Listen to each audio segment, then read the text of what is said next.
दोस्तों, आज मैं फिर एक बार नई परख के दर्शकों को सीधा संबोधित करने वाला हूं। हमेशा की तरह मेरी बात बिना किसी लाग लपेट के, बिना किसी हेर-फेर के सीधी और सटीक होगी।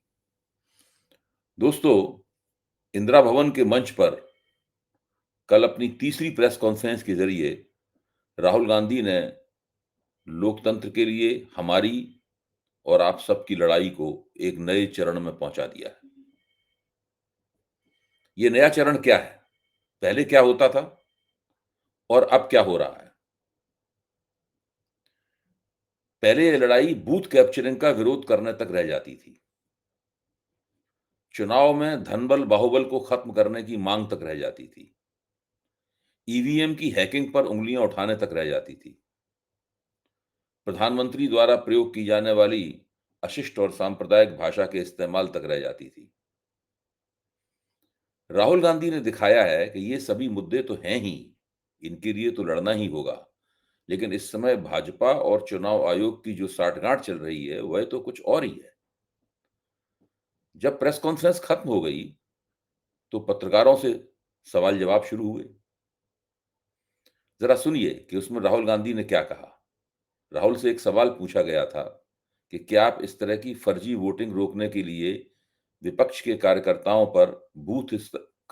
को बूथ स्तर पर ट्रेनिंग देने का कार्यक्रम लेंगे, और क्या आप इस मसले को सुप्रीम कोर्ट में उठाएंगे। राहुल ने जो कहा वह हमें दरअसल विपक्ष के लिए एक नई राजनीति, एक नई जिम्मेदारी की तरफ ले जाता है। राहुल ने इसका जो जवाब दिया, वो जवाब सुनने काबिल है, समझने काबिल है, क्योंकि उसमें लोकतंत्र का भविष्य छिपा हुआ है। राहुल गांधी यहां लोकतंत्र के लिए एक नई लड़ाई का आह्वान कर रहे हैं। जाहिर है कि लड़ाई एक दो चुनाव जीतने नहीं है, ये बहुत लंबी है और इसका सीधा ताल्लुक लोकतंत्र की आत्मा से है। राहुल के ही शब्दों में सुनिए। देखिए एक बात आपको राहुल कहते हैं, देखिए एक बात आपको समझनी होगी।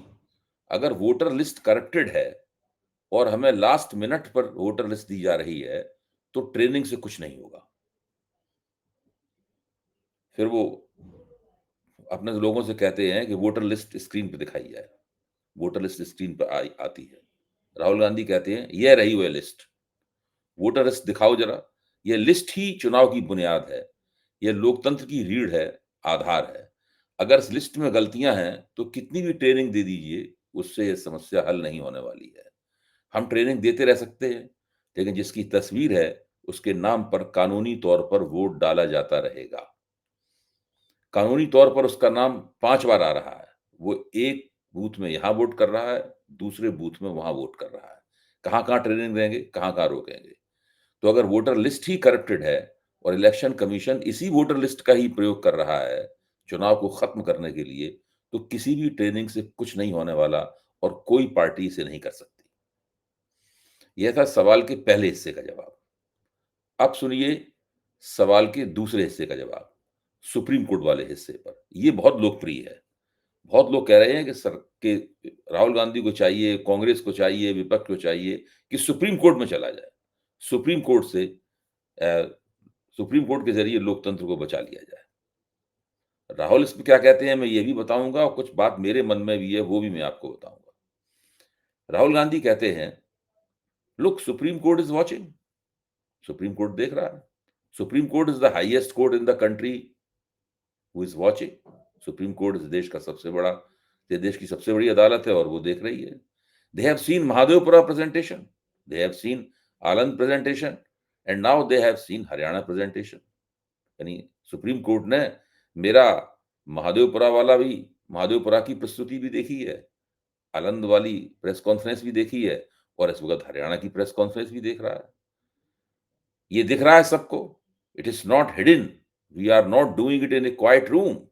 We are doing it in front of the Indian media. ये हम कोई छुपा के तो ये काम कर नहीं रहे हैं।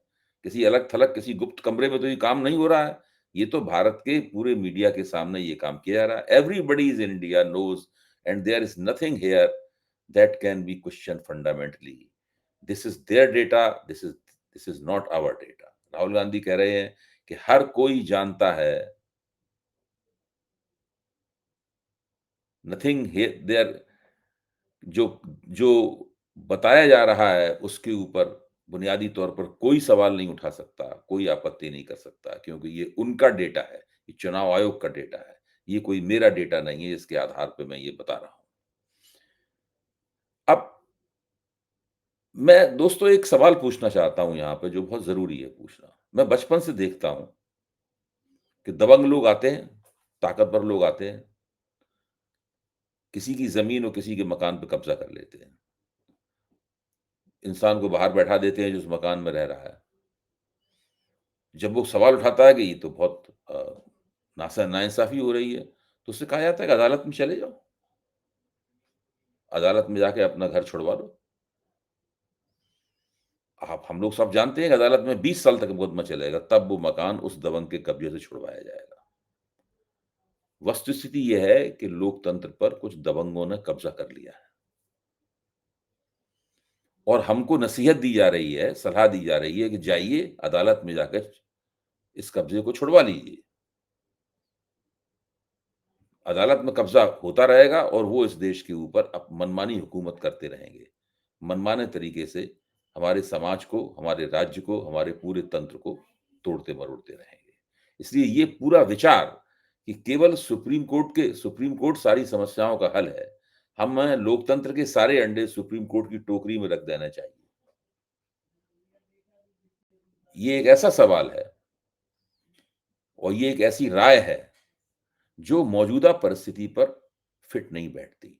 सुप्रीम कोर्ट में जाना चाहिए, वहाँ संघर्ष करना चाहिए, इस मुद्दे को उठाना चाहिए, लेकिन ये मानना कि सुप्रीम कोर्ट एक आदेश देगा और सारी समस्याएँ हल हो जाएँगी, ये दरअसल राजनीतिक यथार्थ की अनदेखी करना है।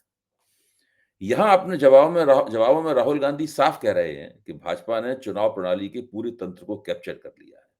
साजिश कुछ इस तरह की गई है कि उसका मुकाबला स्थानीय स्तर पर, बूथ और कार्यकर्ता स्तर पर नहीं किया जा सकता। जहाँ तक सुप्रीम कोर्ट के हस्तक्षेप का सवाल है, राहुल को उस पर भी कोई खास भरोसा नहीं है। वे कुछ इस तरह सोच रहे हैं कि ठीक है, सुप्रीम कोर्ट में भी लड़ लेंगे, लेकिन अगर सुप्रीम कोर्ट को लोकतंत्र की सच्चाई में दिलचस्पी है, तो उसे सुओ मोटो यानी स्वतः संज्ञान क्यों नहीं लेना चाहिए? इसी में यह बात भी छिपी हुई है कि जब चुनाव आयोग भी सुओ मोटो संज्ञान लेने के लिए तैयार नहीं है, तो सुप्रीम कोर्ट क्या लेगा?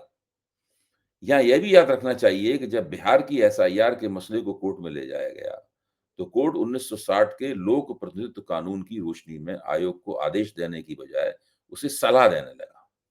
दरअसल चुनाव आयोग को आधार कार्ड को प्रमाण पत्र की तरह स्वीकार करवा लेने चुनाव आयोग से आधार कार्ड को प्रमाण पत्र की तरह स्वीकार करने पर भी आज तक सुप्रीम कोर्ट आयोग को मजबूर नहीं कर पाया है।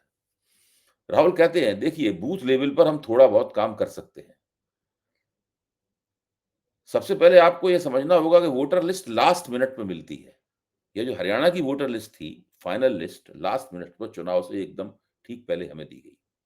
बूथ लेवल पर हम थोड़ी बहुत कोशिश कर सकते हैं, लेकिन अगर एक औरत की फोटो 15 बूथ में है तो कैसे करेंगे? वो उधर भी वोट डाल रही है, इधर भी वोट डाल रही है। या तो हमें सेंट्रलाइज्ड डेटाबेस दे दो, जो हम माँग रहे हैं, तो भैया पूरी वोटर लिस्ट पार्टी को दे दो, हम 2 मिनट में पता लगा लेंगे। हम सर्च करेंगे, हमें पता लग जाएगा। यहाँ भी कर रही है, वहाँ भी कर रही है और उसे हम रोक देंगे। ना आप हमें वोटर लिस्ट देते हो, ना आप वीडियोग्राफी कराते हो।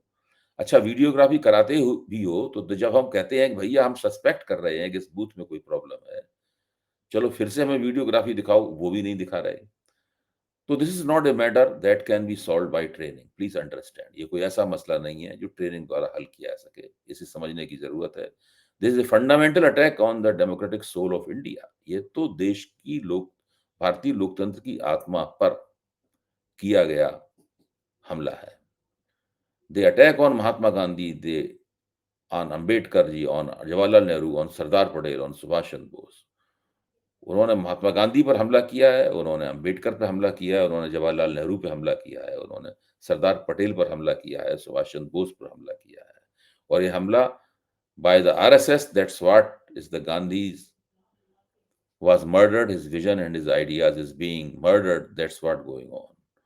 ये आरएसएस ने हमला किया है, इसीलिए गांधी गांधी की हत्या की गई थी। गांधी की दृष्टि और गांधी के विचारों का आज की आज हत्या की जा रही है और यही सब हो रहा है। एक पत्रकार ने राहुल से बिहार चुनाव और उस पर पड़ने वाले एसआईआर के असर के बारे में पूछा। राहुल ने जवाब दिया, आपने बिहार के एसआईआर की बात की, आपने कहा कि बहुत सारे वोटर्स को हटाया गया है। इलेक्शन कमीशन ने भी कहा है कि हटाया गया है। तो आप क्या लगता है आपको, इसका इलेक्शंस पे फ़र्क पड़ेगा? अगर इस लेवल पे हो रहा है, तो कोई फ़र्क नहीं पड़ेगा। Please understand, just take me back to the 25 lakh. आइए, अब 25 लाख वोटरों का फर्जीवाड़ा हुआ है। समझने की कोशिश कीजिए, हम 22,000 वोटों के आस-पास से चुनाव हारे और 25 लाख फर्जी वोटरों का हमारा अनुमान है। अब आप बोल सकते हैं कि भाई इसमें 2-3 लाख तो कुछ गलती से हो गया होगा, एरर है कुछ 2-3 लाख। ठीक है, मान लेते हैं कि एरर है। लेकिन ब्राज़ीलियन लड़की तो एरर नहीं हो सकती। एक बूथ में 100 फोटो तो एरर नहीं हो सकते। तो 20, 22, 23 लाख तो 100% फेक है और 20 लाख का मतलब ये हुआ कि 8 में 1 वोट फेक है। 1 वोट फर्जी है। इलेक्शन होता है 2-3% का और अगर आपने 8% उठा लिया उसके अंदर से, तो क्या बचा? इलेक्शन ही नहीं बचा, इलेक्शन खत्म हो गया। जो इलेक्शन 2-3% के अंतर से होता है, वहाँ पे अगर 8 फीट अगर इतना ज़बरदस्त फर्जीवाड़ा हो रहा है, तो उसको इलेक्शन नहीं कहा जा सकता। राहुल ने स्पष्ट रूप से कहा कि वोटर लिस्ट की ईमानदारी, वोटर लिस्ट की सच्चाई, राजनीतिक दल की ज़िम्मेदारी नहीं है। ये राहुल ने कहा कि मेरी समस्या नहीं है कि वोटर लिस्ट गलत है। ये इलेक्शन कमीशन की ज़िम्मेदारी है कि वो इस बात की गारंटी करे कि वोटर लिस्ट सच्ची होगी। ये ज़िम्मेदारी विपक्ष पे डालना, राहुल गांधी पे डालना या किसी और पे डालना गलत है। इलेक्शन कमीशन के पास अथॉरिटी है कि वो वोटर लिस्ट को दुरुस्त पेश करे। इलेक्शन कमीशन क्या कर रहा है? इलेक्शन कमीशन कर ये रहा है कि ये सारी ज़िम्मेदारियाँ पार्टियों के ऊपर डाल रहा है कि वो इस समस्या को हल करें। हम लोग इस समस्या को हल नहीं कर सकते। अगर हम लोग इस समस्या को अगर हमें ही समस्या को हल करना है, तो हमें इलेक्शन कमीशन को पूरा डेटाबेस दे देना चाहिए। अगर आप पूरा डेटाबेस दे देंगे बे बेस देंगे, तो 2 मिनट में हम लोग जितने भी डुप्लीकेशंस हैं, यानी एक से ज़्यादा बार नाम आए हैं, फ़ोटो आए हैं, उन सबको हम निकाल देंगे, लेकिन वो हमें ये डेटाबेस नहीं देते।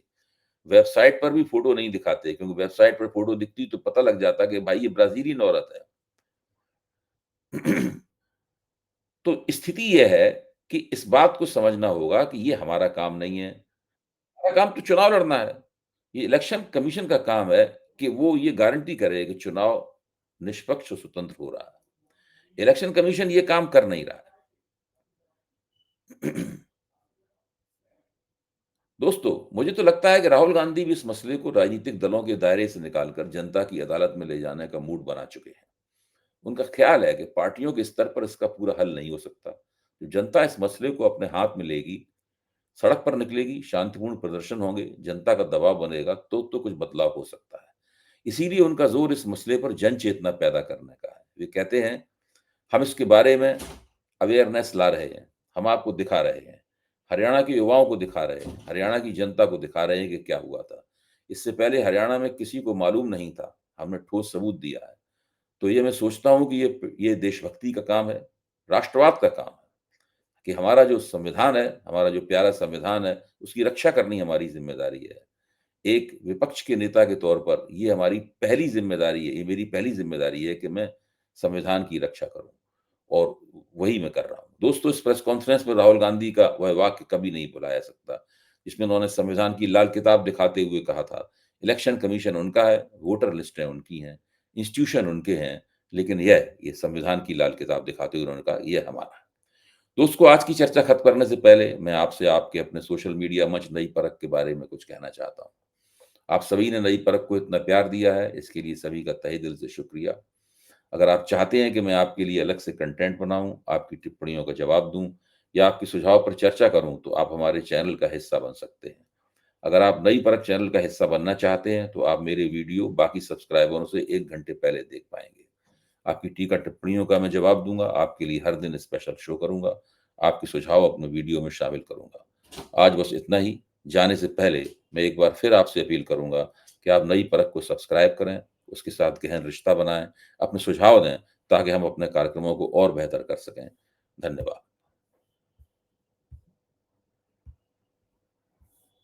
वो पुलिस वाला आया हुआ है वेरिफिकेशन के लिए।